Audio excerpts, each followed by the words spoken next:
Atlus has been nothing short of prolific in their development of RPGs, especially those of the turn-based variety. None, however, have reached the heights of popularity like their Persona series. Games featuring a protagonist who transfers to a new school, befriends a bunch of his or her classmates, and eventually enters a demon-filled netherworld.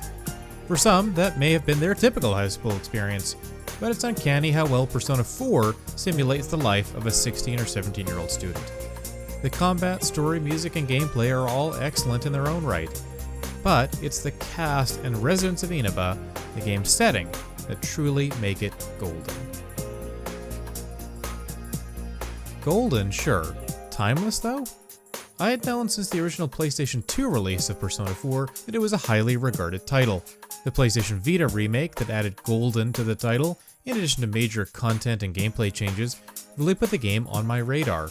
I wouldn't play either version when they launched, but I did eventually pick up a secondhand Vita off Craigslist for the sole purpose of finally hopping not just to Persona 4 Golden, but Persona 3 and other RPGs I hadn't played in some time. Persona 4 really does feel like a perfect mix of simulation, story, and strategy, and each of those elements harmonizes elegantly with the other two. Taking time to cultivate relationships unlocks more plot points, but also makes your characters and minions stronger. Do you choose to spend time in dungeons, fighting enemies for experience and money, or do you visit your classmates and help with their problems? It turns out that both paths are viable. The silent protagonist, who is named by the player at the outset, serves as a magnificent foil to the mostly voiced cast. Named You by default, he functions mostly as a blank slate, defined by the countless dialogue choices present throughout the adventure. However, his relative plainness amplifies the charm and effervescence of his circle of friends. Personally, no pun intended, I would argue that the entire playable cast, and even Yu's newfound family in Dojima and his daughter Nanako, represent the true soul of Persona 4. Their presence makes the game a true joy to experience, and it's no easy task to say goodbye to them after spending over 60 hours at their side. She may not join your party, but Nanako, who refers to the player throughout the game as Big Bro, is its beating heart. She has a tragic backstory, endears herself to everyone she meets, and carries herself with a blend of childlike wonder and experience beyond her years. Living without a mother, in some ways she's had to grow up too fast, especially with her father spending so many late nights at the office as a police detective. Her social link, which is essentially a series of cutscenes that are unlocked and contribute to a meter symbolizing your bond with her, and every other character has a social link, allows you an even deeper glimpse into the loneliness she feels, being somewhat held at a distance by her father Dojima. She is a person who has endured, but can still take pleasure in the simple things, like trips to the neighborhood grocery store Junez.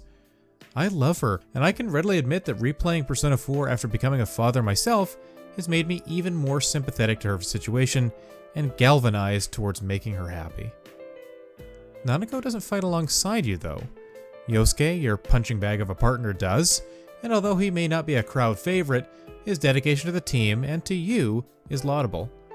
The next to join the team is the spunky, kung fu movie-loving Chie, whose toughness hides insecurities about her self-worth, constantly comparing herself to the next character. Yukiko, heiress to the Amagi Inn, is often reserved, but also has the propensity for fits of laughter at the slightest joke.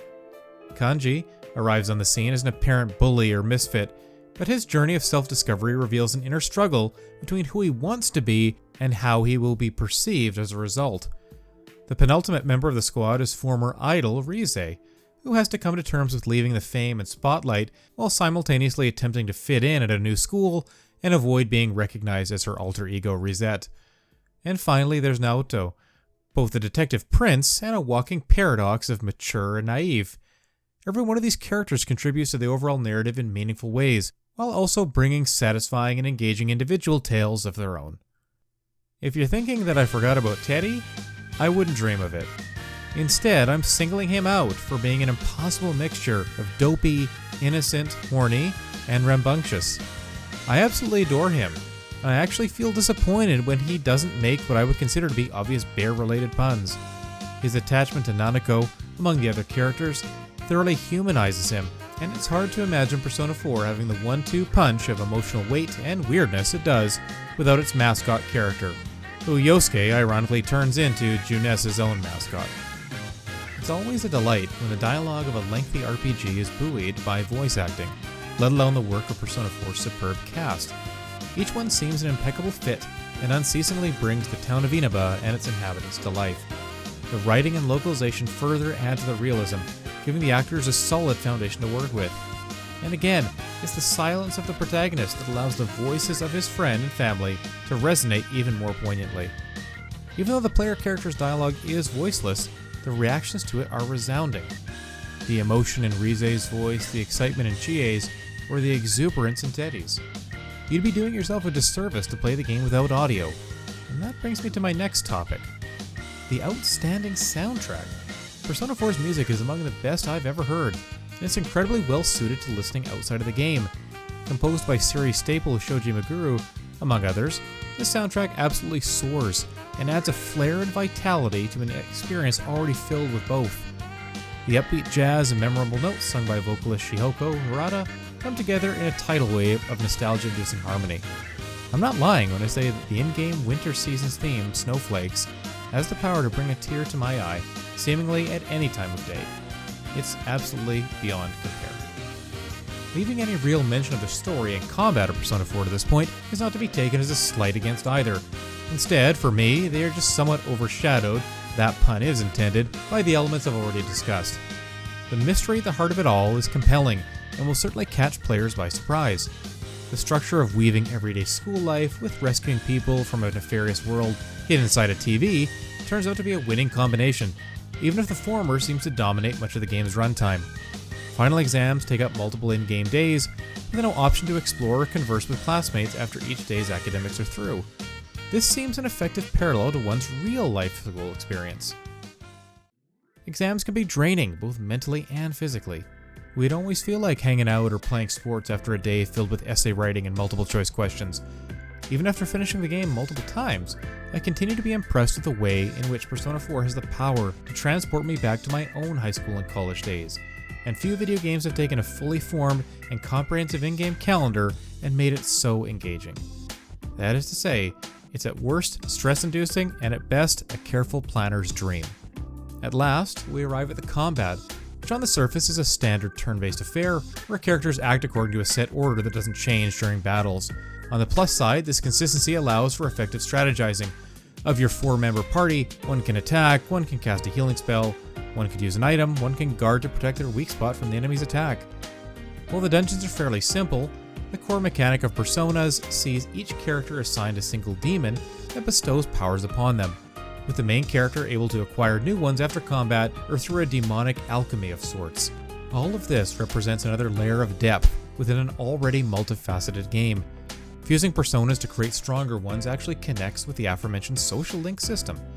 Deeper bonds with specific characters imbue your newly created demons, of the same affiliation, with greater power. If you know, you know. If this is unfamiliar, but perhaps intriguing, find a way to experience all that Persona 4 has to offer as soon as you can. With some video games, returning to them after time passes shines a brighter light on their strengths and the qualities that perhaps made you fall in love with them in the first place. With others, changes in your perspective that may have resulted from life experience or familiarity with new works in those genres can taint, to some extent, what once seemed beyond reproach. Completed Persona 4 Golden again has only intensified feelings that I had been tiptoeing around for some time. In a word, I think this just might be my favorite video game. It evades my thoughts, what with its infectious tunes and unforgettable personalities. I'm not just sad when it's over. I legitimately feel crushed that, at least for a time, the friends I've made in Inaba are moving on with their lives, just as I have to do with my own. But that's the message, right? A slice of life is just that, and we can cherish it and recall it with fondness, but eventually we'll be on to the next adventure. And I've done that, and I'll continue to do that. But I won't stop wondering if Teddy's still living with Yosuke, or how Yukiko's doing with the family business. It really did feel like I was a part of their world, and now these characters will always be a part of mine. This video was made possible by our generous supporters on Patreon. Check out patreon.com/NWR for all the details.